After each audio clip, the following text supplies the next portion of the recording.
تو میں ایک چھوٹا سا کورس گاتا ہوں جو خداوند نے مجھے آج دیا ہے. خدا سے مانگو ملے گا، اس کا وعدہ ہے وہ دے گا. خدا سے مانگو ملے گا، اس کا وعدہ ہے وہ دے گا. اس کے وعدے کا اعتبار کرو، خدا سے پیار کرو، پیار کرو، پیار کرو. خدا سے پیار کرو، پیار کرو، پیار کرو. وہی تو راہ ہے، وہی تو جیون ہے. اس نے روح جو بھیجی ہے، ساتھ ہر دم ہے. اس نے روح جو بھیجی ہے، ساتھ ہر دم ہے. وہ سدا ساتھ چلے گا، اس کا وعدہ ہے چلے گا. اس کے وعدے کا اعتبار کرو، خدا سے پیار کرو، پیار کرو، پیار کرو. آمین، آمین.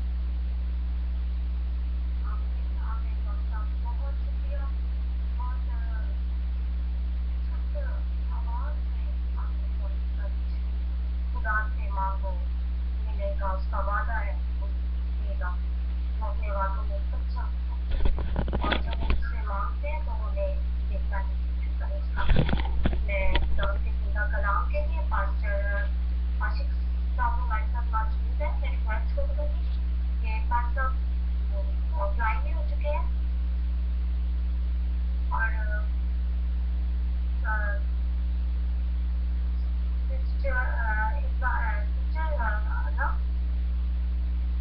ہلو جی جی میری بہن جی پلیز خدا کے کلام بہت اچھی ہے. خدا اپنے محبت کو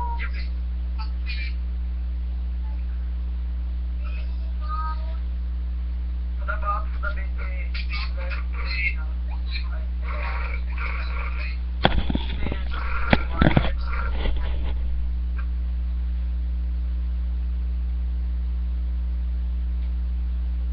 کیونکہ تو ہی الفا اور اومیگا ہے. زمین کی ساری حدیں تیری، پتال بھی تیرا ہے. آسمان تیرا جلال ظاہر کرتا ہے اور فضا تیری دستکاری کو بیان کرتی ہے. خدا یسوع مسیح کے نام سے خداوند تیرا خادم ہوتے ہوئے دیکھ، جس تیرے خادم نے تیرے منہ کی باتیں سنانی ہیں، انہیں خداوند الفاظ کی ترکیب دینا ہوتا ہوں. اور میرے خدا وہ نہیں بلکہ تیرا روح القدس بولے. خداوند تیرا روح بولے، خداوند بولتا ہے تو ہم برکت پاتے ہیں. خدا ہم شفا پاتے ہیں. خداوند اسی طرح خداوند تیرا خادم ہوتے ہوئے محنت التجا کرتا ہوں تو اپنے سرما کو اپنے ہاتھ میں لے آؤں. اور خداوند میرے خدا الفاظ کی ترتیب دینا اور پاکوں کا گہرا مزہ دینا. خداوند اسی طرح خداوند تو اپنے پتہ کو خداوند میرے خدا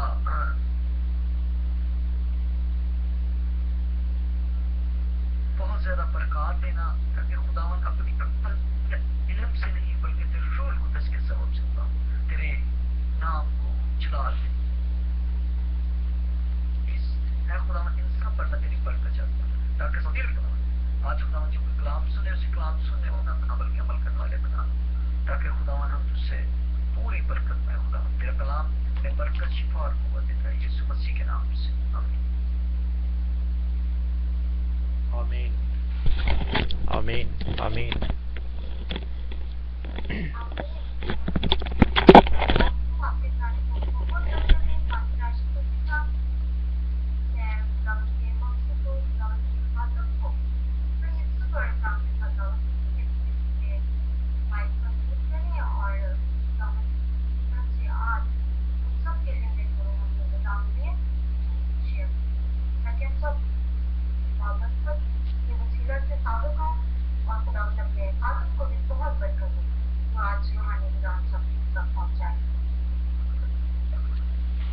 آمین خداوند آسمانی باپ شکر گزار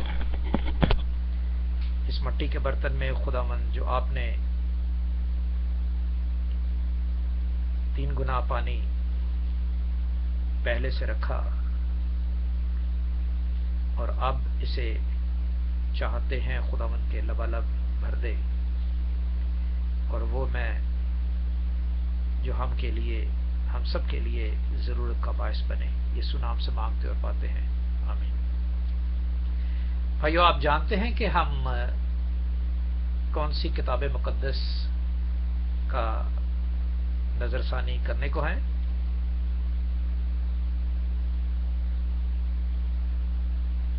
یہ میں اس لیے پوچھ رہا ہوں کہ ریویژن ہو جاتی ہے اور ہم بک بک آگے چلتے ہیں۔ ہم نے رسولوں کے اعمال دیکھے تھے،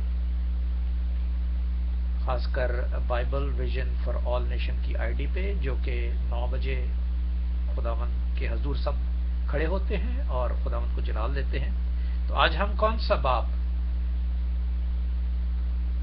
کا مطالعہ کریں گے؟ آج ہم 8ویں باب کا مطالعہ کریں گے، اور اس کے ساتھ میں آپ سے چند سوالات بھی کروں گا تاکہ ہماری ریویژن ہو جائے اور ہمیں پتہ چلے کہ پولس رسول نے رومیو میں جو کلیسیاں تھیں ان سے کس طرح کلام کیا، جبکہ ہمیں پتہ چلا کہ رسولوں کے اعمال میں پولس رسول نے اور پترس نے، اندریاس نے، فلپس نے کس طرح کردار ادا کیے تھے۔ یوحنا نے۔ نکال لیجئے رومنز 8واں باب، اور ہم یہ پورا کتاب مقدس رومنز کی ختم کریں گے اسی آئی ڈی پہ، Bible vision for all nation کی آئی ڈی پہ ہم یہ پوری رومنز کی کتاب ختم کریں گے، جبکہ اس کے پورے باب جو ہیں وہ 16 ہیں۔ تو دیکھتے ہیں پہلی آیت میں،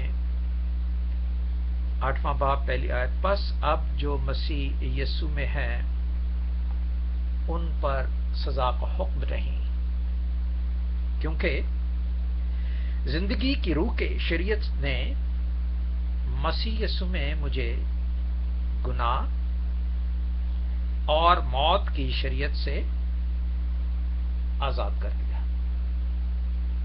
ٹھیک ہے، میں نے آپ سے پہلے کہا تھا کہ 8واں باب پڑھنے سے پہلے اگر ہم 6واں اور 7واں باب پڑھیں اور اس کو سمجھیں تو پھر ہمیں 8ویں باب کی پہچان ہوگی اور ہم 8واں باب جو ہے وہ پراپر طریقے سے سمجھ سکیں گے۔ میں آپ سے پوچھنا چاہوں گا کہ رومنز کون تھے، جو کہ ہم پڑھ چکے ہیں پہلے باب میں؟ یہ کون تھے رومنز؟ ظاہر ہے میں پاکستان میں پیدا ہوا تو مجھے پاکستانی کہتے ہیں، رائٹ؟ تو رومنز کون تھے؟ جی کوئی بتائے گا؟ ہم نے پڑھا ہوا ہے، چلے میں ہی بتاتا ہوں جلدی سے۔ اگر آپ رومنز کی پہلا باب اور اس کی 6 آیت میں دیکھیں، پہلا باب اور اس کی 6 آیت میں دیکھیں، جس میں لکھا ہے، جن میں سے تم بھی یسوع مسیح کے ہونے کے لیے بلائے گئے ہو، ان سب کے نام جو روما میں خدا کے پیارے اور مقدس ہونے کے لیے بلائے گئے ہیں۔ جو روما میں خدا کے پیارے اور مقدس ہونے کے لیے بلائے گئے ہیں. روما میں. اب روما کون ہے؟ ٹھیک ہے. اس طرح ہمیں بائبل کو دیکھتے ہوئے اس کے کنیکشنز جو ہیں وہ یاد رکھنے اور انہیں دوسروں تک پہنچانے اور پہلے اپنے آپ کو تیار کرنے میں اس طرح ہم خدا کے کلام کو اچھے طریقے سے ان لوگوں کو جو خداوند کا کلام کی جو ٹرانسلیشن ہے اس کو غلط طریقے سے پیش کرتے ہیں. میں مسیحوں کی بات نہیں کر رہا، میں ان لوگوں کی بات کر رہا ہوں جنہوں نے اپنی کتابیں بنا کر اس دنیا میں افراتفری پھیلا دی ہے. اور یہ رومنز کون تھے؟ جو روم میں رہتے تھے اور روم کی سٹیزن تھے. اور یہ روم کون تھا؟ اگر آپ 22 پیدائش کی کتاب اس کا 22واں باب اس کی 24ویں آیت میں دیکھیں تو ہمیں پتا چلے گا. لکھا ہے اور اس کی حریم. یہ کون تھا؟ 23ویں آیت میں دیکھ لیتے ہیں. لکھا ہے کسدر اور یسوع اور فداس اور ادلاف اور بیتویل، اور بیتویل سے ربکا پیدا ہوئی. آپ جانتے ہیں ربکا کون تھی؟ اسحاق کی بیوی تھی. یہ 8ویں ابراہیم کے بھائی ناہور سے ملکا کے پیدا ہوئے، اور اس کی حرم سے بھی جس کا نام روما تھا، تباہ اور جہم اور تخس اور مکہ پیدا ہوئے. تو ہم نے یہ دیکھا کہ روما کون تھی، اور یہ روما کون ہے؟ یہ وہی کتاب مقدس میں جگہ موجود ہے جس کے نام سے، روما کے نام سے یہ نام اس جگہ کا رکھا گیا، اور پھر بعد میں وہ رومنز کہلائے. اور یہ کون تھی؟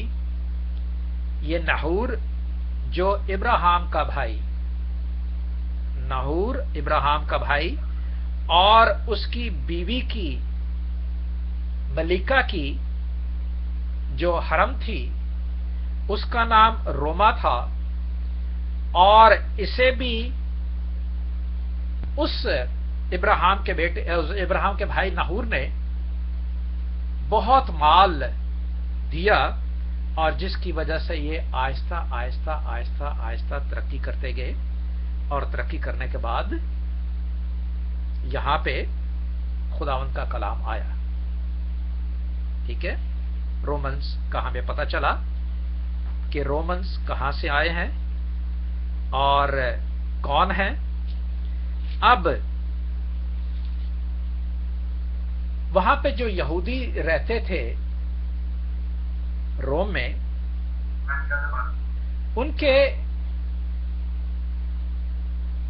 ان کو کیوں فوقیت حاصل تھی، اور یہ کلام مقدس میں کیوں لکھا ہے کہ ان کو فوقیت حاصل ہے؟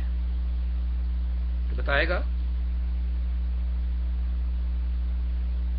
یہ باتیں ہمیں بہت یاد رکھنی ہیں، اور چونکہ یہ ہم پڑھ چکے ہیں اس لیے میں آپ سے پوچھ رہا ہوں. اور آج اچھی بات ہے کہ ریویژن بھی ہو جائے گی، اور ریویژن کے ساتھ ساتھ ہم 8ویں باب کو اچھی طریقے سے پہچان سکیں گے، جو کہ آج ابھی ہم نے پڑھا ہے کہ ان پر سزا کا حکم نہیں ہے. اور وہ کیوں سزا کا حکم نہیں ہے، یہ باتیں ہمیں دیکھنا ہے. ہم میں اگر ہیں تو پھر ہمیں سزا کا حکم ہے، اور اگر ہمیں سزا کا حکم نہیں ہے تو وہ کیوں نہیں ہے. یہ بہت دفعہ ہم نے کتاب مقدس میں سے اہم، رومنز کے باب میں سے اہم حصہ ہے جو ہم سب اس کو اسی فخر میں لے لیتے ہیں اور نہیں جانتے کہ ہمیں وہ کون سی چیزیں بسی ہوئی ہیں. تو انہیں بھی نکالنا ضروری ہے. اگر ہم رومنز 3 باب اس کی پہلی آیت میں دیکھیں گے، لکھا ہوا ہے پس یہودیوں کو کیا فوقیت حاصل ہے اور ختنے سے کیا فائدہ. ہر طرح سے بہت خاص کر کے یہ خدا کا کلام ان کے سپرد آیا، سپرد ہوا، اور بعض بے وفا نکلے تو کیا ہوا؟ کیا ان کی بے وفائی خدا کی وفاداری کو باطل کر سکتی ہے؟ ہرگز نہیں، بلکہ خدا سچا ٹھہرے اور ہر آدمی جھوٹا. تو ہم نے دیکھا کہ روما، جسے جو لوگ روما میں رہتے تھے، اور روما کون تھی؟ وہ نحور کی بیوی کی حرم تھی، کی لونڈی تھی، اور وہاں پہ بھی خدا نے نحور کے ذریعے پورے خاندان کے، ابراہیم کے پورے خاندان کو، نحور کو، ہاران آپ جانتے ہیں، کیونکہ اور سے ابراہیم جب نکلا تھا تو ہاران ہی گیا تھا، اور یہ ہاران میں سارے تھے، اور ہاران سے پھر یہ کنان گئے تھے، اور کنان میں جب یہ انہوں نے کال دیکھا تھا تو اس وقت خدا نے انہیں کہا کہ مصر جاؤ، اور وہ مصر میں گئے تھے اور مصر میں رہے تھے. اور پھر مصر کے لوگوں نے جب اس کے بادشاہ نے اس کی بیوی کو دیکھا تو پھر اس کو خواب میں نظر آیا، تو اس نے ابراہیم سے کہا کہ تو یہاں سے چلا جا، اور پھر وہ واپس کنعان سے پہلے ایک سکم کی جگہ ہے وہاں پہ رہا. تو یہ ہسٹری جو ہے ہمیں کلام مقدس کے وسیلے سے سچائی ظاہر کرتی ہے، اور یہ سچائی جو ہے یہ یہاں پہ موجود ہے، جس کی وجہ سے اس سچائی میں ہم کہہ سکتے ہیں کہ ہم پر سزا کا حکم کیوں اور کیسے نہیں ہے، وہ ہم دیکھیں گے آج. اس سے پہلے اس لیے کیوں نہیں ہے، اس کی 10ویں آیت ہمیں صاف ظاہر کرتی ہے. لکھا ہے 10ویں آیت میں لکھا ہے، چنانچہ لکھا ہے کہ کوئی راست باز نہیں، ایک بھی نہیں، کوئی سمجھدار نہیں، کوئی خدا کا طالب نہیں، سب گمراہ ہیں، سب کے سب نکمے ہیں، کوئی بھلائی کرنے والا نہیں، ایک بھی نہیں. ان کا گلا کھلی ہوئی قبر ہے، انہوں نے اپنی زبانوں سے فریب دیا، ان کے ہونٹوں سے سانپوں کا زہر ہے، ان کا منہ لعنت کڑواہٹ سے بھرا ہے، ان کے قدم خون بہانے کے لیے تیز رو ہیں، ان کی راہوں میں تباہی اور بدحالی ہے، اور وہ سلامتی کی راہ سے واقف نہ ہوئے، ان کی آنکھوں میں خدا کا خوف نہیں. کیوں ان کو فوقیت حاصل ہے؟ اس لیے فوقیت حاصل ہے کہ ان کے پاس خدا کا کلام آیا، ان کے سپرد کیا گیا. سپرد کرنا، حوالے کر دینا. خدا کی باتیں آج ہمارے درمیان میں خدا نے اگر ہمیں دیکھی ہیں تو ہم بہت خوش قسمت ہیں، یہ ہمارے سپرد کی گئی ہیں کہ ہم اس کو اپنا کے کیا کریں؟ Just go ahead. کیا کریں؟ اس کتاب مقدس کو بند کر کے، اس پہ جلد چڑھا کے، پھونک کے اس کو اوپر شیلف میں رکھ دیں، اور پڑھنے کی بھی ضرورت نہیں، دیکھنے کی بھی ضرورت نہیں. خدا کا کلام ہمارے پاس ایک دفعہ آ گیا ہے تو ٹھیک ہے، it's okay, it's fine, nothing wrong with that. اور جب پادری صاحب آئے یا چرچ میں جانے لگے، نکالا شیلف سے یا بکسے میں سے یا بڑی حفاظت کی جگہ سے رکھ دیا کسی اونچی جگہ پہ اور نکالا، اور ہم کیا کر رہے ہیں جی؟ ہم چرچ جا رہے ہیں. کیا جی؟ خداوند کا کلام سننے کے لیے. اور جو تمہارے پاس اپنے پاس خداوند کا کلام تمہارے اندر ہے، وہ کیا ہے؟ جو سپرد کیا گیا ہے. اسے کون سنائے گا؟ اسے صرف میں ہی سناؤں گا یا پاسٹر صاحب ہی سنائیں گے؟ نہیں، کوئی پاسٹر نہیں ہے. ہم سب خداوند کے کلام کو جانتے ہیں، اب اسے قائم رکھنا ہے. یہ لیبل ہیں جو ہمیں دیے گئے ہیں دنیا کی طور پر کہ لیبل ہو جائے، پاسٹر ہو گئے، مبشر ہو گئے، ایونجلسٹ ہو گئے. بری بات نہیں ہے، یہ بری بات نہیں ہے، لیکن اچھی بات اس سے بہتر کیا ہے؟ اس سے بہتر ہے کہ جب ہمیں کلام سننے کے لیے کہا جائے تو ہم اس طرح سے سنیں کہ ہمارے وہ سپرد ہو جائے اور اب ہم اسے پڑھنے سے دوبارہ ریویژن ہو جائے گی اور ہم دوسروں کو سنانے کے لیے. اب کیا ہوا کہ اس میں بے وفا ہو گئے لوگ, اور بے وفائی ہمارے درمیان میں یہی ہے بھائیو, چاہے میں کیوں نہ ہوں.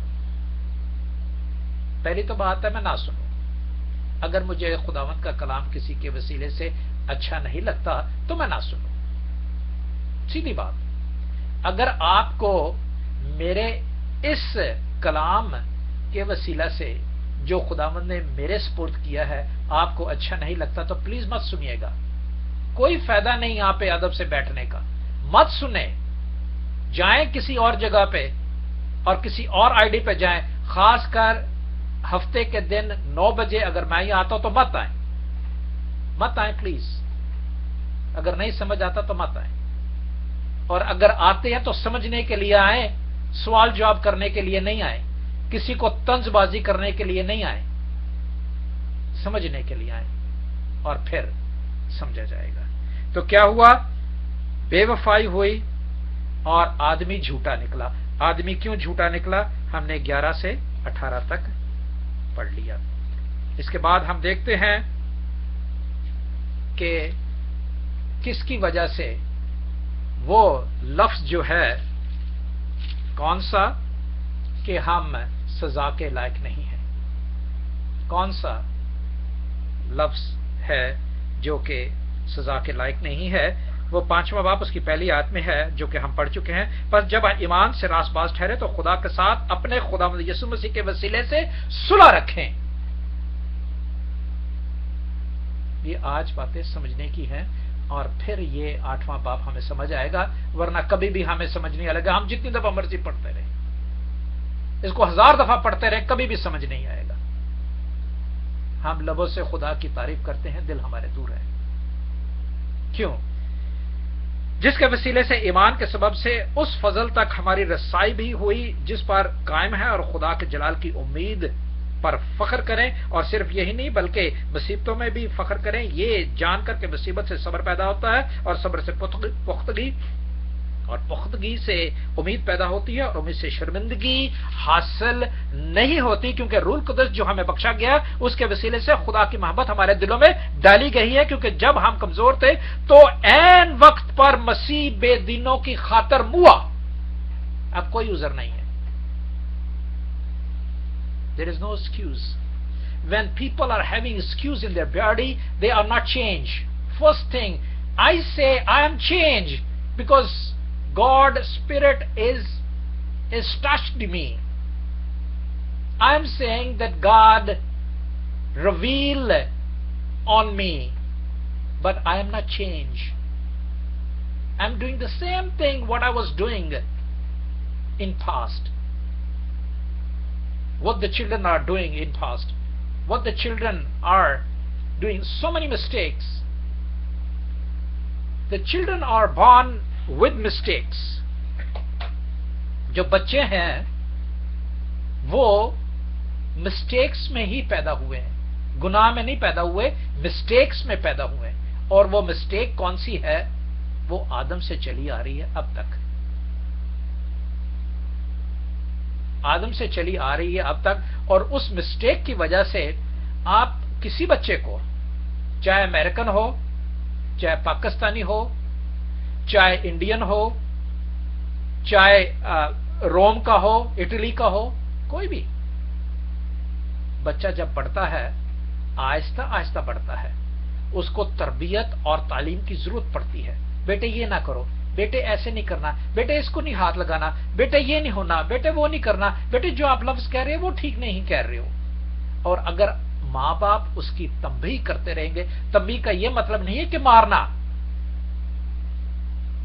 تنبیہ کا مطلب ہے کسی طریقے سے جو آپ کو اچھا لگتا ہے. مارنا اگر اچھا لگتا ہے تو پلیز میں کہوں گا کہ وہ نہ ماریں. تنبیہ کا مطلب ہے کسی ایسی سخت پیار سے, سخت لفظ سے, ہارڈ لفظ جسے کہتے ہیں, اسے نصیحت کریں. یہ ہے تنبیہ کا مطلب. لوگ اسے تنبیہ کا مطلب چھڑی کہتے ہیں یا کچھ. وہ چھڑی صرف سخت چیز ہوتی ہے وہ اس کی مثال دی گئی ہے، لیکن ہارڈ لو یہ ہوتا ہے کہ دوبارہ بچہ نہ کرے. ہارڈ لو جیسے بھی ہوتا ہے، اسے پنشمنٹ کریں، اسے اسائنمنٹ دیں. اب بتاتے ہیں کہ جس طرح بچہ آہستہ آہستہ بڑھتا ہے، اسی طرح خدا کے کلام میں بھی آہستہ آہستہ بڑھتا ہے. اور جب خدا کے کلام میں بڑھتا ہے تو یہ ماں باپ کا فرض ہے کہ خدا کا کلام اور دنیاوی نصیحت اس کو کرتے رہے. اور جب 21 سال 22 سال یا 25 سال کا جب کہ میچور ہو جاتا ہے، خود مختار ہو جاتا ہے، تو وہی جو ماں باپ سے سیکھا ہوتا ہے وہ آگے ادا کرتا ہے. Same is here. اس لیے ہم پر خدا کا جو حکم ملا ہے، اس کی وجہ سے ہم پہ سزا کا حکم نہیں ہے. کیوں سزا کا حکم نہیں ہے؟ ابھی ہم نے 5ویں باب اس کی پہلی آیت میں دیکھا کہ وہ ہماری خاطر ہوا، اس لیے کہ اس میں کوئی ایسی بات نہ تھی. اب آگے آتے ہیں. ٹو بی آنےسٹ، ہم میچور ہوں اور میچورٹی حاصل کریں اور مضبوطی حاصل کریں، کیونکہ ہم کمزور تھے.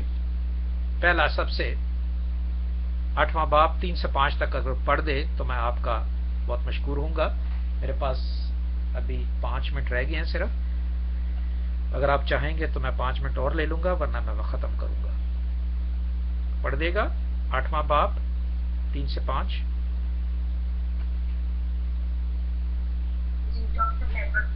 جی ضرور پڑھیے گا. خداوند آپ کو برکت دے.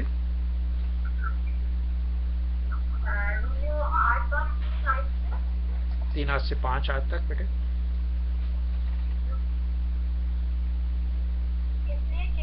جو کام شریعت کے جسم کے سبب سے کمزور ہو کر نہ کر سکے، وہ خدا نے کیا، یعنی اس نے اپنے بیٹے کو گناہ آلودہ جسم کی صورت میں اور گناہ کی قربانی کے لیے بھیج کر جسم نے خدا کی اطاعت کا حکم دیا، تاکہ شریعت کا تقاضا ہم میں پورا ہو، جو جسم کے مطابق نہیں بلکہ روح کے مطابق چلتے ہیں.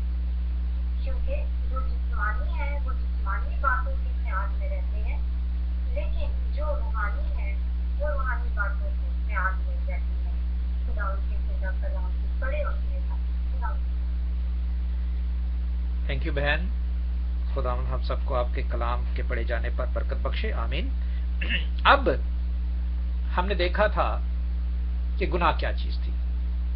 ٹھیک ہے. 6واں باب. اور فضل کیا چیز تھی. گناہ کب تک رہا؟ شریعت کے آنے سے پہلے تک رہا. شریعت کس کو ملی؟ موسیٰ کو ملی. گناہ کہاں سے شروع ہوا؟ آدم سے شروع ہوا. اور گناہ شریعت کے آنے سے پہلے رہا، جو کہ آپ اچھی طرح سے پڑھ چکے ہیں. رومیو کی کتاب اس کا 6واں باب. آگے رومیو کی کتاب اس کا 7واں باب کہتی ہے گناہ سے فضل آیا. فضل کس پہ آیا؟ ابراہیم پہ آیا. اور موسیٰ کے ذریعے پھر شریعت آئی. خداوند کا یہ بھی فضل ہے کہ ہم پہ شریعت آئی. اور شریعت اس لیے آئی کہ جسم کیا تھا؟ کمزور تھا. ہمیں کلام مقدس بتاتی ہے اس لیے کہ جو کام شریعت جسم کے سبب سے کمزور ہو کر نہ کر سکی وہ خدا نے کیا. پہلے بھی جسم کمزور تھا، فضل ہوا. شریعت آ گئی تو پھر بھی جسم کمزور ہی ہوا. وہ ہم نے کہاں دیکھا؟ وہ رومنس چیپٹر 7 میں دیکھا. شریعت کیا نہیں تھا. شریعت کیسے کمزور ہوئی کہ ان میں شریعت کے بنانے والے، شریعت کے ماننے والے موسیٰ سے لے کر ایگزیکٹلی ملاکی تک، چاہے وہ نبی ہو، چاہے وہ کاہن ہو، چاہے وہ سردار ہو، سب کے سب گناہ میں پڑے. ابھی ہم نے رومنس چیپٹر 3 ورس 11 to 16 ابھی ہم نے پڑھا. تو شریعت جو ہے بڑی اسٹرانگ ہے، بڑی مضبوط ہے، بڑی قوت ہے. اس کو بدلنے کے لیے جس طرح شریعت انسان کی شریعت ہوتی ہے، لاز ہوتے ہیں، اس کو بدلنے کے لیے اسمبلیاں بیٹھتی ہیں اور اس میں جو ہے امینڈمنٹ کی جاتی ہے، اسی طرح خدا کی شریعت جو خدا نے کلام ہمارے سپرد کیا ہے اور کلام کی جو باتیں ہیں وہ روحانی ہیں، اس کو تبدیل کرنے کے لیے خدا کی ضرورت ہے۔ تو خدا نے اپنی شریعت کو تبدیل نہیں کیا، آج تک وہی شریعت ہے، کیونکہ وہ ابتدا ہے اور انتہا ہے۔ یہ تو بات علیحدہ رہی۔ اس کے بعد خدا نے دنیاوی کام بھی، ہر کام دنیاوی جو ہے وہ خدا نے پہلے ادا کر کے بتایا ہے کہ ہم کس طرح مضبوط ہو سکتے ہیں، کیونکہ اس مضبوطی میں، خدا کی مضبوطی میں شریعت کا کوئی کام دخل نہیں دیتا۔ کیوں نہیں دخل دیتا؟ کہ آپ شریعت لاگو ہونے سے پہلے ہی خدا کے کام کر رہے ہیں، تو آپ پہ شریعت لاگو کیسے ہوگی؟ جس طرح کہ انسان کا دیکھ لیں، اگر اشارہ نہیں کاٹتا، آرام سے چل رہا ہے، تو پولیس والا اسے اشارہ کاٹنے کی جو لا ہے اس کے ذریعے اس کو ٹکٹ یا گرفتار نہیں کرتا۔ یا پھر لکھا ہے شریعت میں کہ خون نہ کر، اور اگر میں خون نہیں کرتا تو شریعت مجھ پہ لاگو نہیں ہوتی۔ کیوں؟ میں نے شریعت کو مان لیا ہے، اور شریعت سے بڑھ کر جو یسوع نے سب سے پہلے کیا کہ تو اپنے بھائی پر غصہ بھی نہ ہو، جس میں جھگڑا پڑ جاتا ہے، اور جھگڑے کے بعد کیا ہوتا ہے؟ قتل ہوتا ہے۔ تو غصہ جو ہے وہ یسوع نے سکھایا، غصے پر قابو پانا یسوع نے سکھایا۔ اور یسوع، میں نے آپ سے کہا کہ ہر بات جو ہے وہ خدا نے سب سے پہلے دنیاوی نظریے سے بھی خدا نے کی ہے۔ دنیاوی نظر سے کون سی پہلی باتیں؟ مثال لے لیجئے، پہلا جو قربانی ہے کس نے کی؟ وہ خدا نے کی۔ پہلے جو کپڑے سیے وہ کس نے سیے؟ خدا نے سیے۔ پہلا جو خدا آدم کے ساتھ آیا اور اس نے شریعت بتائی کاہن کو، وہ خدا تھا، اس نے بتائی تھی شریعت کاہن کو، کیا کر کے غصہ نہ کر، دیکھ دیکھ تیرے دروازے پر ہی شیطان دب کے بیٹھا ہے اور تو چاہے تو اس پہ غالب آ سکتا ہے، لیکن ایسا نہ ہو کہ وہ غالب آئے اور تیرے اندر آ جائے۔ تو اسی طرح ہر بات جو ہے وہ خدا نے۔ قربانی کس نے دی ہے؟ خدا نے سب سے پہلی۔ دکھ کس نے اٹھایا ہے؟ خدا نے سب سے پہلے۔ کون جی اٹھا ہے؟ خدا جی اٹھا ہے۔ کون مرا ہے؟ خدا، جسمانی طور پر۔ کون ہمیں برکت دیتا ہے؟ خدا دیتا ہے۔ میں میرا خیال ختم کرتا ہوں، کیونکہ میں نہیں چاہتا کہ آپ لوگوں کو زیادہ ڈسٹرب کروں۔ ایک آیت پڑھ دیتا ہوں جس کی وجہ سے ہم اس کو دوبارہ شروع کریں گے 8ویں باب کو۔ یہ 8واں باب بہت ضروری ہے کہ کیوں خدا کے بندوں پر سزا کا حکم نہیں، کیوں؟ 8واں باب اس کی 16ویں آیت پڑھ دیجئے۔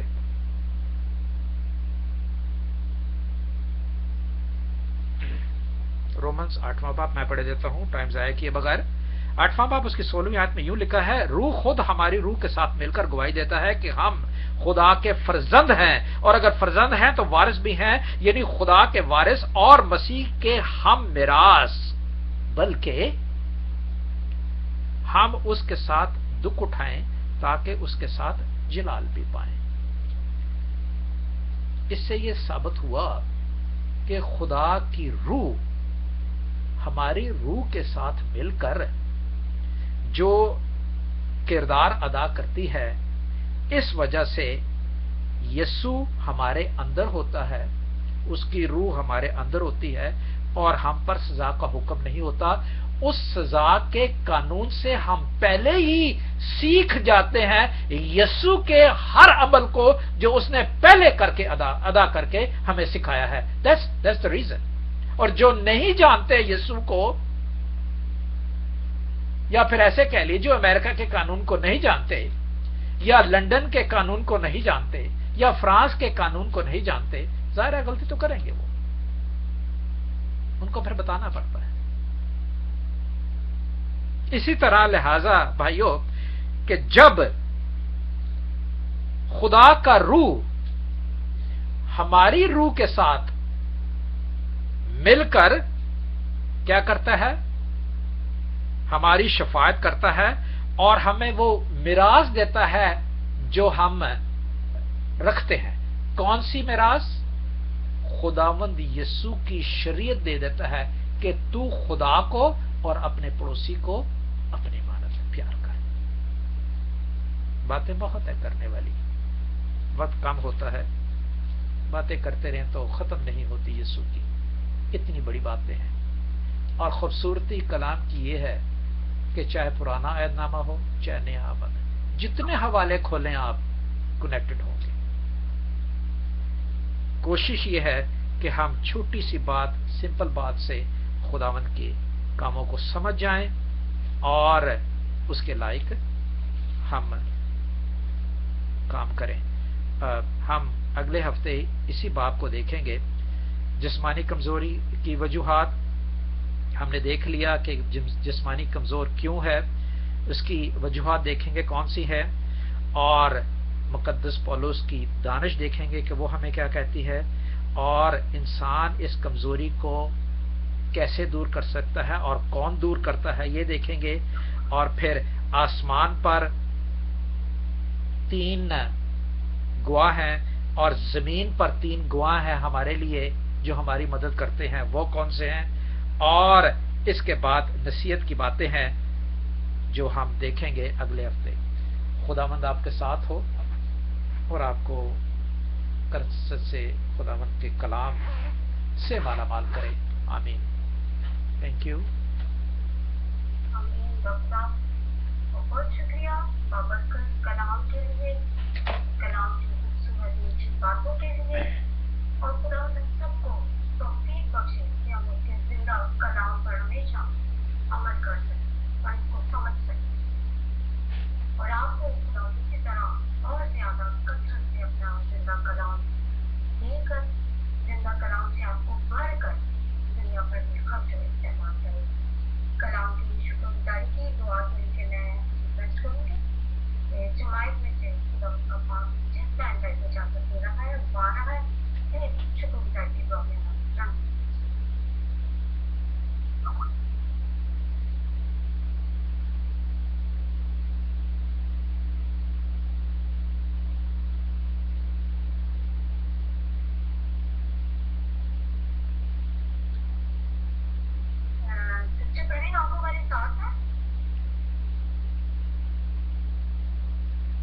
میں ہی دعا کرتا ہوں.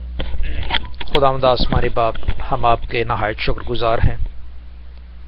آپ کا کلام ہمارے لیے مضبوطی اور تقویت اور ان باتوں میں ہمیں قوت دیتا ہے جو آپ تک پہنچنے میں یسوع مسیح کے وسیلے سے ہمیں ملتی ہیں.